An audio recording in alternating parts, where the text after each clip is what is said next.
I would say anything that is inappropriate in terms of thoughts, actions, or images of children who should not be engaging in that type of behavior. It's really a hard, awkward question.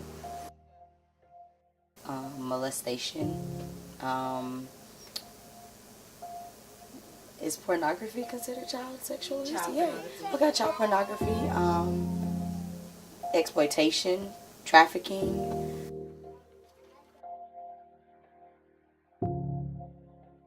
Suspecting and reporting child abuse and neglect, and encompassed in that would be sexual abuse. And so some of the things that we're told to look for is a child that's withdrawn, a child who might be having any issues in their genital area, that are ongoing, persistent, painful, any bleeding obviously, showing fear.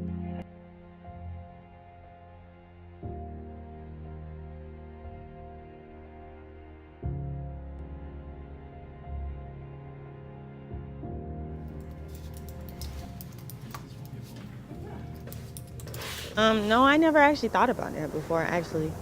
It never actually really appeared to me that should be a concern. As a mother, you have an automatic instinct to protect your child, and you want the best for them in all way possible. They can't defend themselves, they're children. Maybe it's a mental disability or something, I don't really know. Best way to solve this type of problem is education and intervention, to educate people about it and to also intervene. Sexual offender thing is actually happening, and it's only getting worse with time. It's up to me to protect my child against things of this nature, and if I can't protect her, no one else will. Florida law states that all sex offenders are prohibited from living within 1,000 feet of any school, daycare, or park. Research shows that there are more sexual offenders and predators living in low-income neighborhoods compared to upper-class neighborhoods. If you see a stranger and you need help, you can start punching, start kicking, say, no, you're not my mom, because somebody else is going to observe that, and then they'll see you, and then they'll be able to help you. And so to see those children, feel empowered to say, no, I don't know you, go away type thing, was really helpful, because they were 2- and 3-year-olds. And there's times where I've seen people come in that don't have their name badge on like we asked them to, or they don't look like they're here to volunteer, and you'll see the kids' faces and they're like, and then they'll look at their teacher and the teacher has to go, that's an okay person.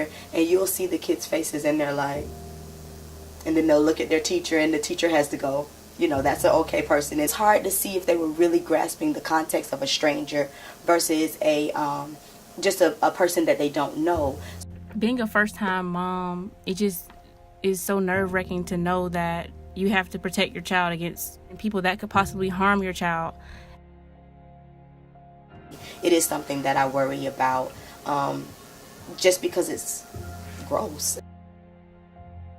I don't know, my daughter's very friendly. I try to keep her from speaking to people, but it's kind of hard. It is something to be concerned about. It is something that's on our radar. Well, actually, that's actually a good thing to think about. I can't help where other people live, but at least I can do is help where I go and where my child goes.